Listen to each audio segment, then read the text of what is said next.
अतरंगी बाल के हेयर स्टाइल वाले ससुराल में लंबी बाल वाली बहू। अरे भैया जल्दी बताओ, आलू कितने रुपए किलो है? हमें देर हो रही है।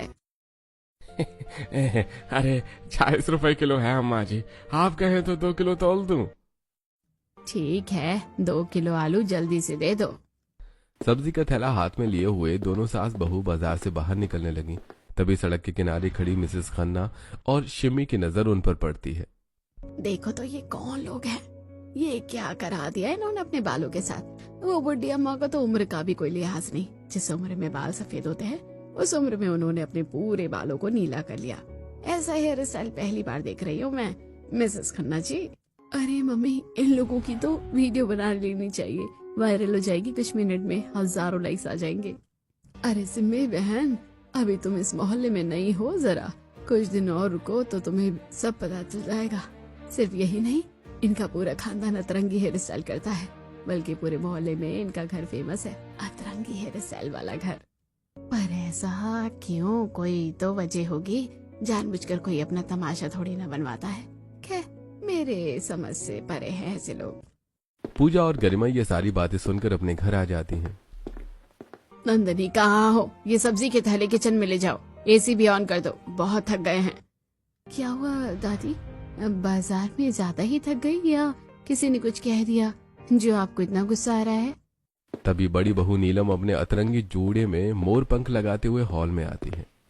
मम्मी जी, आप लोग बाजार से आ गई, मुझे कुछ मोर पंख मंगवाने थे, मेरे पास खत्म हो गए हैं, बस यही 2-4 हैं जो मेरे जूड़े में लगे हुए हैं। क्या छोड़ो, मैं राज के साथ जाकर खुद लाऊंगी। आप बताइए दादी माँ, आप इतने गुस्से में क्यों हैं? अरे आज बाजार में माँ जी के नीले बाल और मेरे इंद्रधनुष जैसे बालों का लोगों ने बड़ा मजाक बनाया। आखिर इन्हें क्या ही तकलीफ है हमसे? हमारे बाल हैं, हम चाहे जो हेयर स्टाइल करें, उन्हें क्यों फर्क पड़ता है? लेकिन फिर भी लोगों को कुछ ना कुछ कहना ही होता है। आप सही कह रही हैं मम्मी, मुझे भी कॉलेज में मेरी दोस्त रंगीन ऊन की दुकान कहकर चढ़ाती है। कभी कभी तो मेरा मन होता है कि मैं अपने बालों से ये सारे ऊन निकाल दूं उनके। कभी कभी तो मेरा मन होता है कि मैं अपने बालों से ये सारे बाल निकाल दूं उनके। कभी कभी तो मेरा भी मन होता है कि मैं अपने हाथों से उनके भी बाल निकाल दूं। नहीं नहीं नंदनी, ऐसा सोचना भी मत। हम अपने अतरंगी हेयर स्टाइल के कारण लोगों की बातें और मजाक बर्दाश्त कर सकते हैं, लेकिन ये हेयर स्टाइल बदल नहीं सकते बेटा। हॉल में बैठी चारों औरतें अतरंगी बालों का मजाक उड़ाने की बात कर रही होती हैं कि तभी बद्रीनाथ, गोविंद और राज तीनों अंदर आए। तीनों के चेहरे के रंग उड़े हुए थे। अरे पापा, भैया, दादा, आप लोग आ गए। लेकिन ये क्या, आप लोगों का मुंह इतना उतरा हुआ क्यों है? क्या होगा? वही जो रोज होता है, इन अतरंगी बालों की वजह से मजाक। अरे ऑफिस में जो भी मेरे रंगीन बालों को देखता है तो बस एक ही डायलॉग, राज तुम्हें देखकर लगता है कि तुम कलर की बाल्टी से नहा कर आए हो।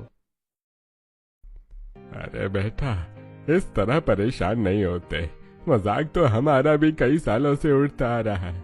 लोग मुझे भी कहते हैं कि तुम तो गुड़िया के जैसे बाल रखे हो, घुंघराले सफेद, लेकिन हम तो कभी नहीं परेशान हुए।